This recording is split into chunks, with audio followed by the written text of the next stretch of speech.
Hi, welcome. Sammy here with our tarot astrology reading, and I'm so happy to be here with you tonight during this delightful Gemini moon we're having up there in the sky.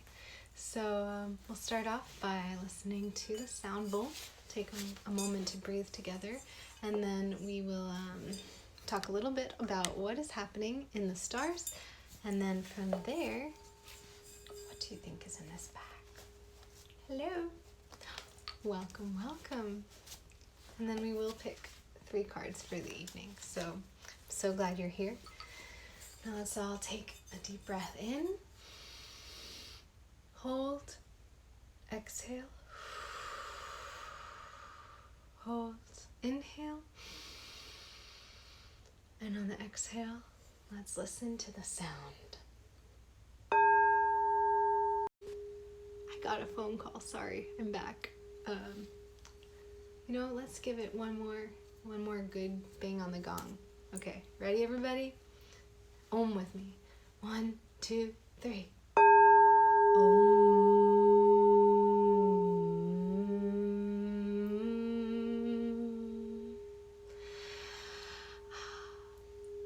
So refreshing. Delicious. Delicious vibrations. So we are in the midst of our Gemini moon, started last night, going till tomorrow. I hope you are enjoying playfulness with words, with your expression, with people around you, feeling connected and feeling a lighthearted energy available to you.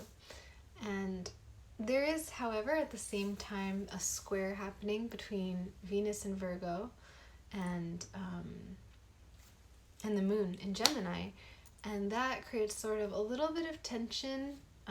It could create emotional tension or relational tension. It could bring about sort of like emotions in love that are not completely harmonious, but it's passing soon. It didn't last long because the moon is moving right through. So if you've been feeling anything like that today, this evening, don't worry. By 2 or 3 in the morning, we will be out of there. And as that has been happening, that's maybe taken away a little bit from the fact that the sun and the moon are in a trine, because the sun is in Libra, the moon in Gemini. They're both air signs. They're make a triangle at that 120-degree angle.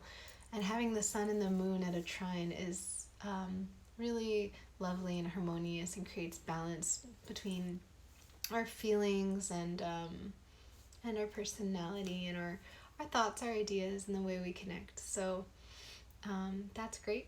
And then that will be lasting until tomorrow. So all day Wednesday, you get to have that trine happening in the air signs. And then from there, we, around a little past midnight, so late Wednesday night, early Thursday morning, that trine will be passing us by as the moon shifts closer to Cancer.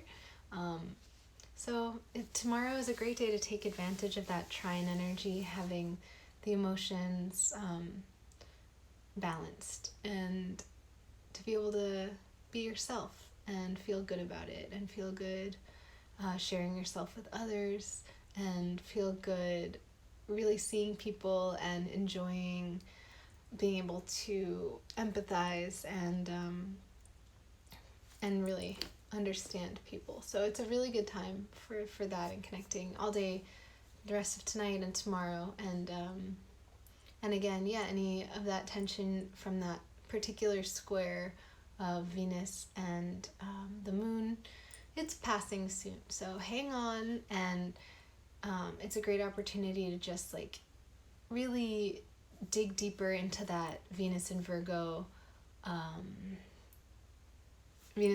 placement of being loving and being very deliberate and determined in loving, and letting nothing stop you from loving. If anything tries to pull you from the path of love, that is always the first priority, and especially with Venus and Virgo, it's like, okay, I'm here to just stay on the path of love. So let's see. I'm reading right now a comment that says about, okay, yeah, that's interesting, about, maybe I'll do a bit more of a talk coming up about the whole sidereal versus not sidereal thing. But yeah, that having Gemini and Libra, this person is sharing, is you might definitely be feeling that the extra benefits of this trine happening between the sun and moon tonight and then all day tomorrow. So hopefully that brings some flow and some inspiration and a nice balanced energy and ability to express yourself creatively and with others, just with ease and flow. So hope that is something you can tap into. So now I am going to shuffle the cards, and it's a great time to take a few breaths and sort of reflect on the day, what you're grateful for from today, things you are proud of yourself for, moments that brought greater joy and connection. And then if there's anything that you'd like a little bit of comfort or clarity around, then bringing that into focus so that the cards can shed some more light on that. Okay, I'm going to shuffle now, inhaling.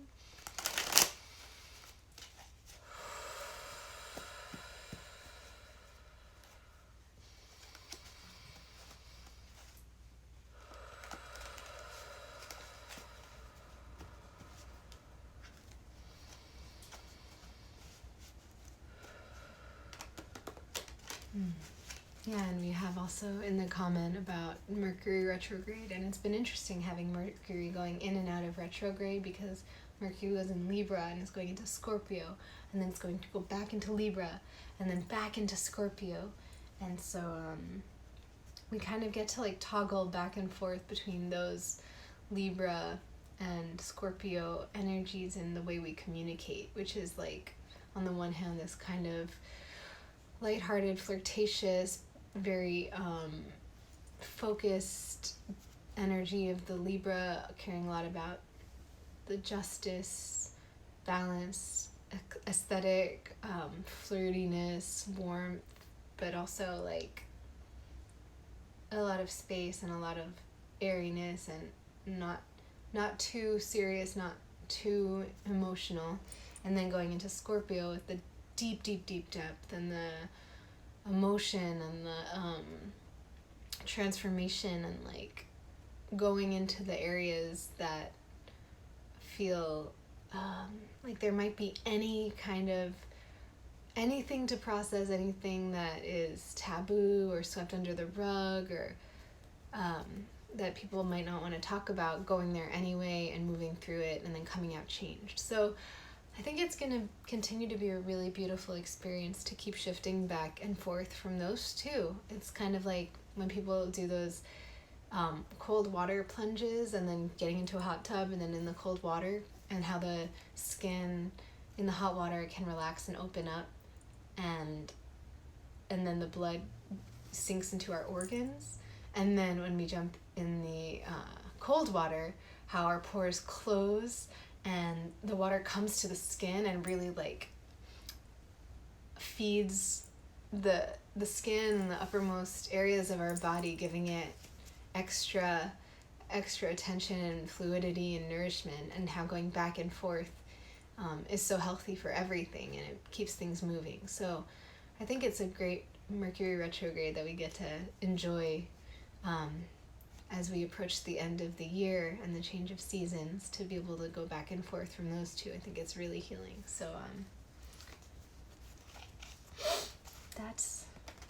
those are some thoughts on the Mercury retrograde, but please share your own in the comments. I would love to hear more about what you think and what your experiences are with that. So now I'm going to cut the deck.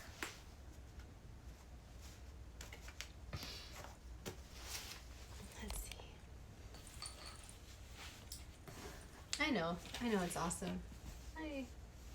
I've got the best lady. Lady Love, Beyonce, she's a beautiful, the most beautiful woman in the world. Love you, baby. If you're there. Okay. So, let's pull 3 cards. 1, 2, 3. Okay. Let's see our first card. The Hierophant. So we have this figure seated up here in between these pillars. And it's about spiritual authority. And you have these 2 sort of like disciple-looking people who are listening to them. So, yeah. I know we talked yesterday a lot about the importance of meditation because we picked the Hermit card and we were moving into the Gemini moon, which can kind of like make the emotions move a little faster than usual, and because the moon is a very watery, emotional planet, and Gemini is and the moon is kind of like cool and emotional, and Gemini is fast and hot and airy and mental, and so putting those 2 things together can be very stimulating and exciting, but it can also be a little bit unwieldy balancing that, because having thoughts that move fast and all of these ideas when focused is great, but if that same energy comes into emotions and the emotions start running about unchecked, then it can create a little bit of disharmony perhaps. So we talked a lot about meditating, and that's what I see with the Hierophant here is an opportunity to hold true to the spiritual tools that we have and the spiritual structures. And for me, one of those is being committed to meditating every day. That really helps me always just keep an eye on the wild horses galloping through there. So, and I uploaded today, I did a live meditation today, and I thought it was really fun. So if you want to get more into meditation, and for me it's definitely easier to do it at times with others, to have that accountability and share that energy. So if you want to meditate, and you could check out that and meditate with me.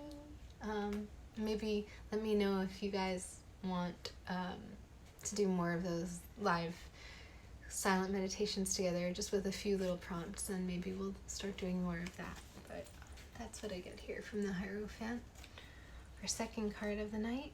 Ooh, okay. Justice. Got a nice pair sitting here. 2 very spiritual, authoritative figures between 2 pillars on a platform. The only difference is that this one has one hand pointed down and a sword pointed up. So this is like the Libra card in a nutshell. So as you know, we are in Libra season, all about that justice. And that, since that's the second card and it's in the middle of this reading here, I think it's just a reminder to keep being aware of finding the balance and looking for opportunities to bring about greater justice in your personal life and in the greater world. I know that's something I'm always thinking about how to do that more. And let's see. And I have a question here. Let's see. Is the Hierophant Taurus related? That's a good question. I'm gonna look more into that, but I think that what seems to me like it could be related to Taurus is just because we have these pillars here. It's like a very earthy, grounded stillness, and it's also very focused and steady and kind of like set in its path. Like we were talking about, like having those solid structures. And Taurus can be very much like set on its path, goes forward and forward and forward, and nothing stops it. And so I think that the Hierophant does have that quality of like determination. So I can see that being related to Taurus, absolutely. Let's see what our third card is tonight. And thank you for asking. Okay, what did I just say we pulled yesterday that brought about the whole meditation thing? For extra credit on your next test? I'm just kidding. We don't have tests here. This is the school of life.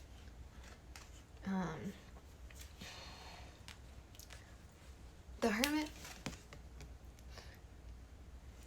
20 points to Ravenclaw or Gryffindor. I'm not sure which one you are. You're probably Gryffindor. But I get some Ravenclaw vibes too, maybe. So yeah, we have the Hermit again. Yesterday we had the Hermit. Today we have the Hermit.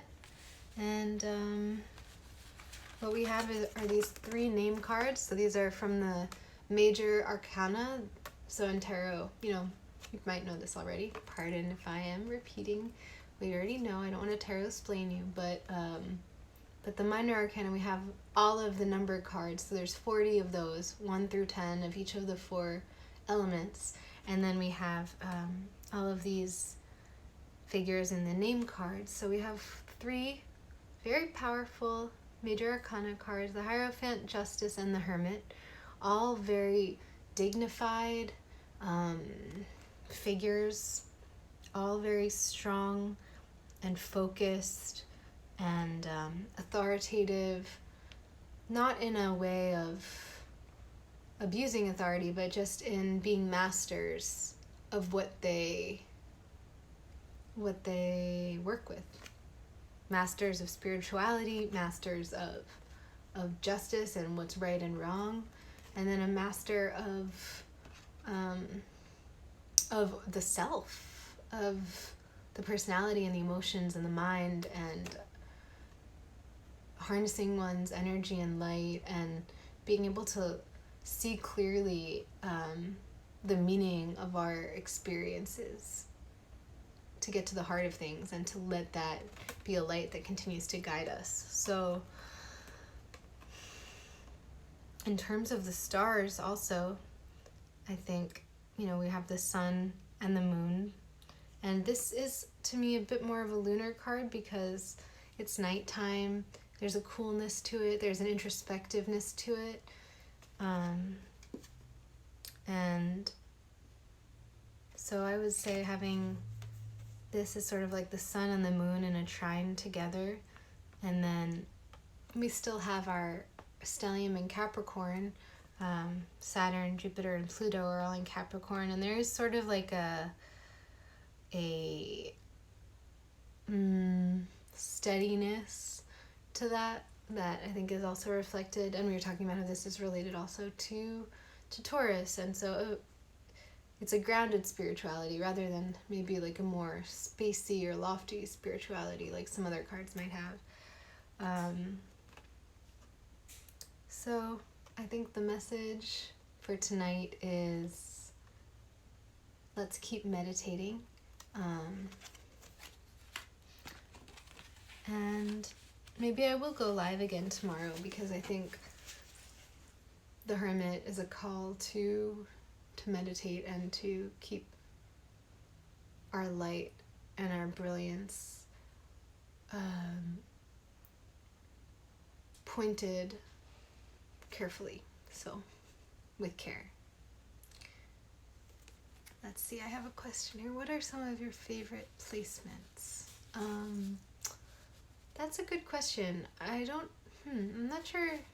I would love to hear more maybe what you mean by that. If you mean like, do you mean like which planets in which signs or anything like that? Let me know for sure, and I'd love to think about that. And if you don't write it here, maybe you could just message to me a little more of what you mean or some of your examples. And then tomorrow, some favorite sun and moon placements. I'm going to screenshot this right here because If I don't screenshots are tricky sometimes. Okay, for me. Okay, I'm gonna get back to you about that one tomorrow. But I really love the question. Thank you so much. Thank you for being here, Brooklyn. It's been really fun having your questions and talking with you. And thank you everyone for being here tonight. And enjoy the rest of the evening. Keep digging into that Venus and Virgo, the love, the sensuality, and also tomorrow is Wednesday, and we have the sun and the moon in a trine, sun in Libra and moon in Gemini, which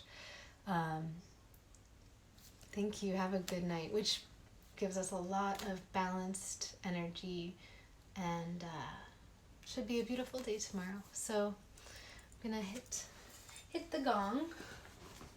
Take a deep breath with me if you would like.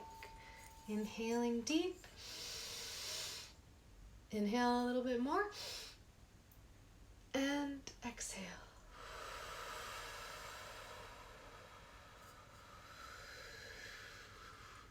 And exhale a little bit more. Inhale. All together.